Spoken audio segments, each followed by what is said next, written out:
Hey Ryan, the farewell party is today, right? Yeah, no doubt, but department head Ryan said with a dramatic pause. Everyone's going to skip it. The restaurant you booked might even go out of business. Haha. It was, in a way, my last chance. I replied coolly to Ryan, who was laughing merrily. The reservation was at the CEO's family place. What? My name is Hank, 42 years old.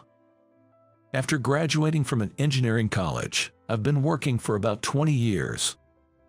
Originally a renowned company, our firm has grown into a large corporation known worldwide.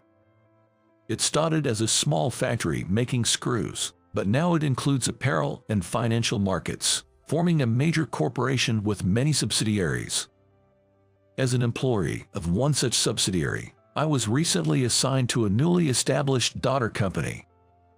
Although related, this company dealt in very different products. Our main company specializes in IT and information systems. So, it's common to be sent to less experienced companies to share expertise. People in this field often tend to be quirky or not great with social interactions. They prefer to immerse themselves in their work, which I totally get. I'd rather do the same. However, being sociable and outgoing, I often get sent on these assignments, leading to many acquaintances in various companies. Consequently, I've gained experience in conducting training sessions, to the point where people say, if it's an assignment, leave it to Hank. Not that I joined a company for this. Still, with no one else eager to take these roles, and the company paying extra for these assignments, I've accepted this as my current situation. So, naturally, I was chosen for this latest assignment. The daughter company I was assigned to had been launched amidst great expectations. New encounters at the assignment locations are surprisingly enjoyable, and I headed to the company with high expectations. The company was housed in a beautiful, recently completed building. After all, it's a magnificent building that was just completed a few years ago. At the reception, I submitted the necessary documents and was directed to the department I would be joining. That department is the Information Systems Division. It's responsible for internal security and networking within the company. My purpose for being assigned here is to teach the essential skills needed for this newly established division, to help set up the systems, and to facilitate connections with various branches. Nice to meet you, I'm Hank, assigned here for a while, looking forward to working with you. To my greeting, the employees, without a clap, stared back with somewhat disinterested eyes. It's fairly common for assigned employees to be unwelcome, so I don't take it to heart. No point in worrying too much about it. I kept a smile on my face, unfazed by the atmosphere. A smile is the best tactic in social situations. Nice to meet you too, I'm the department head, Ryan. The man who introduced himself as Ryan spoke with an arrogant tone. I had heard that this company was staffed entirely with elites from prestigious universities, so they all had high egos. He must be one of them. I hope there's something we can learn from you, but well, let's see how it goes for a while. His words, blatantly looking down on me, made me want to sigh deeply. I see. So this is why the optimization of the company's systems has been such a struggle. People like him never listen to others if they believe they are right. This is going to be a difficult job. As expected, the employees of the Information Systems Department at the assignment location wouldn't listen to me at all. They dismissed me from the start, deciding that my methods were inefficient. As a result, the system's construction was only delayed. But the blame was irrationally directed at me. They say you're the expert, yet you can't do even this. It would be better if we did it ourselves. Just leave the necessary software and manuals and get out. That was the underlying message. But after all, I'm here on a job assignment. I can't leave until the assignment period is over. It's a very uncomfortable environment. Heck, I knew assignments like this are useless. Ryan grumbled, staring at his computer screen. He must be irritated that the work isn't proceeding as he planned. But that's all because they completely ignore my directions, though he seems unaware of that. They think they're better, after all. The manual I prepared was revised and failed repeatedly, and then blamed for the failures. Fixing these errors was my job, yet they wouldn't let me do anything more. Their pride was just too high. After numerous errors, they still wouldn't admit their fault. No, they probably don't want to. Ryan, among others, must be somewhat aware that their methods are flawed. But they don't want to listen to the suggestions of someone on assignment. If only they would follow the manual, it would be so much easier. As they proceed with the manual, they think of new methods, alter it on their own, fail, and then blame my manual. I was at my wit's end. Eventually, after they left, I secretly returned to the department and proceeded with the work according to the manual. Day by day, as the system was built, they claimed they were right all along, but I had no energy left to point out their mistake. In fact, if I did, they might just destroy what had been built so far. In the end, I continued working secretly, and somehow managed to complete the system construction during my assignment period. And so, my assignment period, filled with one-sided troubles, is about to end in a few days. Despite the problems, my work is done, and that should be fine. As I was thinking this, Ryan approached me. "Hey, thanks for your help. Actually, we're planning a farewell party for you." I see. Ryan seemed unusually cheerful, which felt odd. He was smiling, but it didn't give a good impression. More like there was something scheming behind it. "We're thinking of having a farewell party for the whole company, not just this department." "That's a bit much." "Well, you've really helped our company, and the farewell isn't just for you." "I see, a company-wide farewell party. That makes sense. And so, I'd like you to be the organizer." "What? But why am I, the one being farewelled, organizing the party?" "Am I the organizer?" "Yeah, I think you can handle a farewell party for 100 people, right?" Well, I have some ideas, but why did this happen?" "But if I said no, I can imagine the kind of snide remarks I'd get. Besides, if it's going to be such a large farewell party, there's a place I'd personally like to ask." "Then, I'm counting on you. Make the reservation for 100 people." "Understood. With that size, I think the restaurant will be happy." "Right, haha, I'm looking forward to it." Ryan left with a genuinely happy laugh. After that, I contacted a familiar restaurant and arranged to book the place for the night. Hearing the pleased voice of the restaurant manager on the phone, I thought it was good to be able to help her. A few days later, it was my last day at the assignment, and I left work early to head to the farewell party location. As organizer, it was the right thing to do. At the restaurant, the manager welcomed me, excited about the many people coming. But so far, only you, Hank, have arrived. Usually, a few people come early. Her puzzled look gave me a bad feeling. Just as I took out my phone to check, I received a call. It was Ryan. "Ryan, the farewell party is today, right?" "Yeah, no doubt, but," Ryan said with a dramatic pause, "everyone's going to skip it. The restaurant you booked might even go out of business." Haha. Ryan burst into laughter over the phone. I thought it might be something like this. It was, in a way, my last chance. I replied coolly to Ryan, who was still laughing. The reservation was at the CEO's family place. What? He seemed not to understand my words, responding with a dumbfounded voice. So the restaurant I booked, it's actually the family business of your company's CEO, Mr. Johnson. What? I didn't know that. Ryan's panicked words cut off as I ended the call. Oh dear, did your bad feeling come true? The manager asked with a concerned look. Yeah, seems like it, I replied with a wry smile. While speaking, I called another number.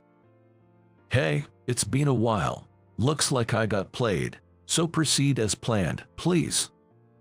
Laughter, and I thought so, came from the other end of the phone.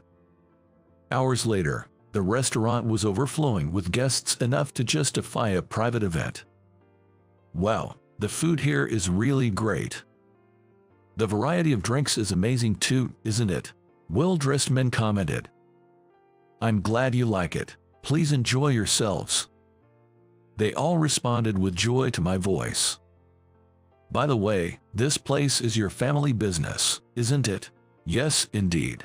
Oh, and I recommend this dish too. Then, can you tell me about this drink? Among the gathered people, as expected, was the CEO of the subsidiary, Mr. Johnson, the restaurant manager's son. In fact, this event turned out to be not so much a farewell party, but rather a celebration of the successful launch of Mr. Johnson's company's information systems division. It was Mr. Johnson who I called, resulting in an impressive guest list including presidents and executives from various branches, and even top executives from the parent company. Opportunities to meet with such influential figures don't come around often. I decided to seize the moment and make my presence known. After all, having a wide network of friendly relationships is always beneficial. Wow, this is an impressive crowd. Well done, Mr. Johnson. You've really helped me out. That should be my line. It seems my department head has caused you trouble. Mr. Johnson sighed deeply. Controlling the employees is challenging. They're proud of their high education, but their performance doesn't match up. Yeah, the atmosphere of looking down on self-made employees was pretty obvious. I'm really sorry about that. I patted Mr. Johnson's shoulder, signaling not to worry. Mr. Johnson and I have known each other since we joined the company. He's my senior and helped me a lot back then. He was the one who recommended an IT-related job to me. I think it suits you, he had said, referring to the newly established subsidiary. In fact, my knowledge came in handy, and I was satisfied with the meaningful work. Our relationship continued, and we even went drinking together after I started moving from one assignment to the next. Being assigned to Mr. Johnson's subsidiary must be some kind of fate. I was looking forward to it, so it's a shame how things turned out. What happens to Ryan next is none of my concern. Today marks the end of my assignment, and I'm returning to my own company. What the heck is going on here? Just then, the door opened with a clank, and Ryan burst in. Spotting me, he stormed over, visibly angry. What did you do? Keep it down, please. We're in front of important people. What are you talking about? Huh? Ryan finally noticed the crowd gathered in the restaurant. His loud, angry voice suddenly became meek. Wait, aren't those presidents from other companies and executives from the head office? Yes, they are. It's an impressive crowd, so please don't make a scene. No, that's not the point. I thought no one would come and you were going to ruin the restaurant. As Ryan whispered frantically, someone patted his shoulder. Turning around slowly, he saw Mr. Johnson standing there with a smile. Hey there, Ryan. Welcome to my family's place. It seems you've caused quite a stir. What's going on? Well, it's all Hank's fault. Hearing Ryan's words, Mr. Johnson turned to me. He says so, but Hank, I actually think you've been a great help. I'm honored. I responded with a smile to Mr. Johnson's words. What in the world? What's happening? It's a celebration of our new division's launch. But I wasn't invited to anything like that. Mr. Johnson laughed heartily at Ryan's words. You say some funny things, Ryan. What do you mean? It was Hank who arranged this celebration. He's on good terms with my mother, the manager of this restaurant. He's efficient and has been a great help. Ryan was just frozen at Mr. Johnson's words. I had heard that you requested the celebration, but since it seemed no one was going to show up, I took it over as a launch party for the new division. That's good. If I hadn't heard in advance, my family's restaurant would have taken a big hit. But you really think it's good? Ryan finally realized the lack of humor in those eyes. Well, I've heard a lot of reports. Since we're here, why don't you share your side of the story over a drink? Mr. Johnson said, putting his hand on Ryan's shoulder. Hey, that's just what Hank has been saying on his own. Is that so? Then, I'll join in to check the facts. Huh? Ryan looked back at me in surprise. Of course, I had no intention of helping him. I planned to take this opportunity to vent about everything he had done. There's a lot I'd like to talk about, I said with a full smile, causing Ryan to grit his teeth. Mr. Johnson, don't believe a word he says. It's all nonsense. Well, let's hear it first and then judge. Saying this, we sat down in a small room, surrounding Ryan. By the way, Hank here is my junior from when we first joined. I was the one who recommended him to our aita subsidiary. I know his capabilities well. Mr. Johnson said, pouring beer into Ryan's glass without losing his smile. Now, let's hear both sides of the story, shall we? Ryan looked at me in panic. Of course, I just smiled back at him, gazing steadily. Of course, I'll tell you everything, without hiding anything, about what I've seen and done. What, you? No, originally, it was our effort that, as Ryan spoke, he began to calm down. Yes, they think they achieved it all on their own. We just took the manual from Hank, but after that, it was all our effort. But you're aware of the constant errors, as reported, right? That's because. Ryan started to make excuses in a panic. The errors kept happening because your manual was. If you followed the manual correctly, it would have been fine. The errors happened because you tried to shortcut and force your way through. Shut up. In the end, it worked out, didn't it? As Ryan raised his voice, I decided to deliver the final blow. It seems you think so, but those errors were corrected by me after everyone left. What? Huh? Ryan was clearly taken aback. He couldn't believe it because he thought they had achieved it all on their own. What are you saying? That was because our method was right. That's not the case, but no one would listen to me, so I had to stay late and secretly fix everything. Lies. As Ryan protested, Mr. Johnson joined in, calmly sipping his drink. Do you really think so? The errors that were there until yesterday were suddenly fixed the next day, and you think it was your achievement? Well, you must have found something strange yourself, didn't you? With those words, Ryan bowed his head. He must have realized it. It was expected. I had told them to contact me if anything happened after I left, expecting they would eventually come to me for help. That was all Ryan seemed to think. Ryan, I believe you're a talented employee. Being able to join our company is proof of that. However, Mr. Johnson said after a moment's thought, but no matter how talented you are, without accompanying experience, it doesn't translate into effective work. And when it comes to the system company, Hank is a professional. At Mr. Johnson's words, Ryan's face grew increasingly pale. I was hoping you all could learn something from Hank's experience. That was my expectation. Ryan began to tremble as Mr. Johnson delivered his final statement. Honestly, I'm disappointed in you. I need to rethink everything about your department. With those words, Ryan completely stopped talking. Now, back at my subsidiary, I was spending my time leisurely at my desk, which I hadn't seen in a while. The banquet hosted by Mr. Johnson was a great success, and I managed to make good connections with the CEO of the parent company and other subsidiary presidents. Of course, I made sure they remembered my face. Before that, I had also met with presidents and directors of the subsidiary I was assigned to, greeted them again, drank with them, and shared various stories. For me, it was a very rewarding gathering.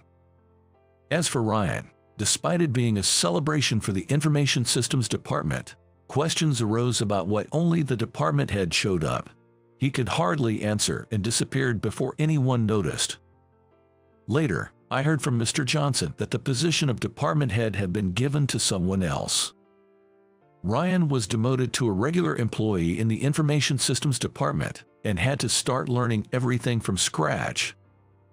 Well, he didn't seem to have much IT knowledge, and while I felt a bit sorry for him, he's still young. A knockdown or two can be a good experience. Months later, I was assigned to another assignment. The CEO himself, Mr. Thompson, who took a liking to me at the party, called me for it. This time, it's an assignment to the head office. I've heard that there's new equipment there that even I'm not familiar with, so I'm excited to go and see it. Well, the last time was a bit of a mess, but this time it's the head office. There's a lot to look forward to. And so, I start preparing for another assignment again.